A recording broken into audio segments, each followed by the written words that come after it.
Akka lakkoofsa Itoophiyaa kaleessa hagayya torba kaasee hanga hagayya 12 bara 2016 ture jedhamee kan waamame korri murna TPLF tokkoon Maqaleetti taa'amaa jiru muddama guddaa uumee jira. Mootummaa federaalaa fi garee TPLF kora taa'aa jiru akkasumas murna TPLF ka kora taa'aa jiruu fi garee korri kun nun baasu jedhu gidduu atakaaroon uumamee jira. Boordiin filannoo biyyaalessaa kora kana beekamtii dhoowwatee jira. Durataan TPLF Dr. Dabratsiyoon Gabramikaa'el dhaabni keenya buleessii fi seena qabeessi aarsaa hoggootan har'a gahe garee tortortuudhaan kan hin diigamne ta'u beekamuu qabaa jechuudhaan kora TPLF 14ffaa jedhamu kanarratti dubbachuu isaanii miidiyaaleen naannicha gabaasanii jiru. Dr. Dabratsiyoon korri kun ce'umsa Tigraayiif kan karra saaqan murtoowwan seena qabeessi kan irratti darbanii jedhanii jiru. Kaayyoon kora kanaa ijoon uummata Tigraay balaa irratti aggaame irraa baraaruu ta'uu ibsanii korri kun akka hin taa'amne bitaa mirgaan warri dhakaa darbatan kan isaan dhaga'u hin jiru jedhan. Korri kun ajandaa uummataa caalaa TPLF baraaruu fi jechuudhaan kanneen oduu sobaa facaasanii fi uummata burjaajessan safuu kanneen hin beekne rakkoo keessoo keenyaa furachuuf korri tooftaa tokkicha murteessoo ta'uu fi fedha uummataaf akka kora kana teenyu beekuu akka qaban itti muufeenaa jedhan. Rakkoon keessoo dhaabaa akka gara uummataatti gadi hin buune marii nu barbaachisaa kan jedhan dura ta'an dhaaba kanaa mariin iftoomina qabu akka feesisuu dubbachuu miidiyaaleen gabaasanii jiru. Marii seena qabeessa uummata naannichaa balaarraa oolchu goonee murtoo seena qabeessa dabarsinas jedhan. TPLF waggoota 50 cufuuf jala bultii irratti argama. Yeroo kanatti beekamtii seerummaa argachuudhaaf mootummaa federaalaa faana atakaaroo keessa seenee jira. Korri kun diigumsarraa gara fayyinaatti akka nu geessu hirmaattonni akka faayidaa uummataa dursanii jedhan. Kora 14ffaa jedhamu kana durataa ittaanaa addichaa fi pireezidaantii bulchiinsa yeroo Tigraay kan ta'an obbo Geetaachoo Raddaa dabalatee miseensonni koree giddugaleessaa adda bilisummaa uummata Tigraay lagatanii jiru. Obbo Geetaachoo Raddaa ibsa battala korri kun eegalu baasaniin korri kun muddama hin barbaachifneen kora taa'amaa jiru jedhan. Kora muddamaa ka waliigaltee irratti hundoofne uummata burjaajessuu fi ejjennoo paartii isaaniirraa kan maqe ta'uu ibsan. Korri kun kora hirmaattonni isaa namoota ejjennoo isaanii ni mormu jedhaman aangorraa kaasuuf waamamee jedhanii jiru. Korri 14ffaan kun bara 2013 akka lakkoofsa Itoophiyaa kan taa'amuu malee ta'uu kan yaadachiisan pireezidaantichi rakkoo keessoo fi biyyaa olii wal qabatee taa'amuu hin dandeenye jedhan. Miseensi korri akka taa'amuu hin barbaanne jiraachuu baatullee adeemsa seeraa akka hordofee waan hin taane fudhatama hin qabu jedhu. Murni kora gaggeessu uummata Tigraay balaarraa oolchuuf yoo jedhu faallaasaa immoo obbo Geetaachoon kora uummata Tigraay balaaf saaxilu malee waa tokko kan hin buufne jedhan. Waa'ee galmee qaama seerummaa adda bilisummaa uummata Tigraay ilaalchisee garaagarummaa jiru marii siyaasaa fi naga qabeessa ta'een fixachuun wayya malee wareegama uummanni Tigraay kaffale karaa xureessuu fi uummata naannichaa danqama keessa buusuun ta'uu hin malu jedhu. Rakkoo jiru adeemsa karaa nagaa fi marii siyaasaan furachuu akka qabnu immoo koree giddugaleessaa irratti kallattiin kaa'amee ture jedhan.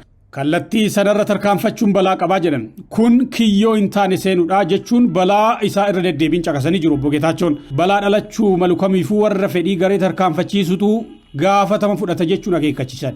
Nagaan uummata keenya akka hin boorofne uummata keenya faana qabsoofna. Karaa nagaa qabsaa'uun beekamtii seeraa adda bilisummaa uummata Tigraay deebisuun qormaata keessaa baanee nageenya uummata keenyaa ni mirkaneessinaa jedhu qondaalli amma Tigraay bulchaa jiran obbo Geetaachoo Raddaa. Boordiin filannoo biyyaalessaa kora murna TPLF kana guyyaa tokko dursee gaafa wiixataa xalayaa barreesseen TPLF kora taa'uun dura guyyoota 21 dursee boordicha beeksisuu qaba. Taajjabdoota erguun qaba. Kun hunduu hin taane kanaaf korri kun beekamtii hin qabu jedhee jira. Torban darbe keessa TPLF karaa adda ta'een labsii boordii filannoo dhiyoo ragga'een bifa haaraan galmaa'ee ragaan beekamtii kennameefii jira jedha boordichi.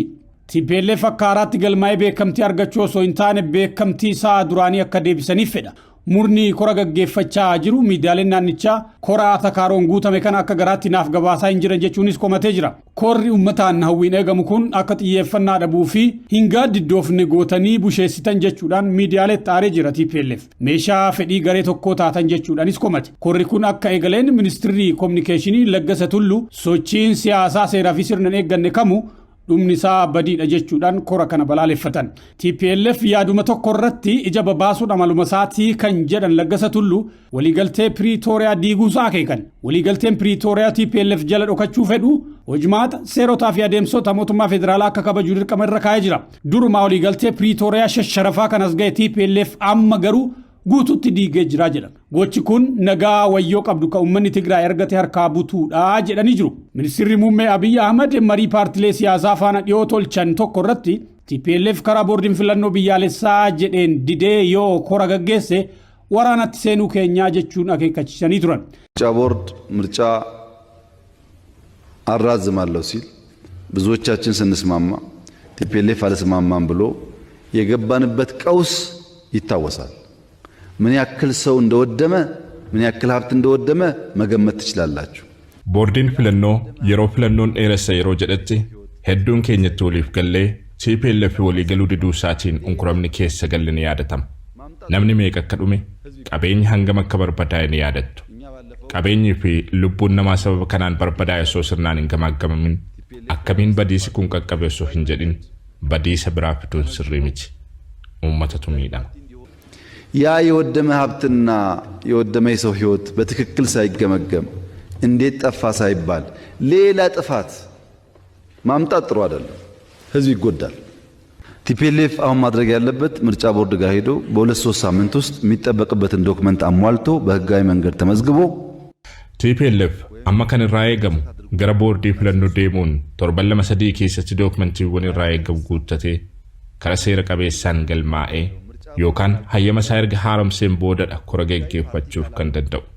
Kana gochuu baannaan ani fedhes fedhuu baadhees boordiin filannoo TPLF'n simatee paartii seera qabeessa jechuun baannaan filannoo keessatti hirmaachuu hin danda'u. Mootummaa ta'uus hin danda'u. Kana jechuun maal jechuudha? Deebinee waraanatti seennaa jechuudha.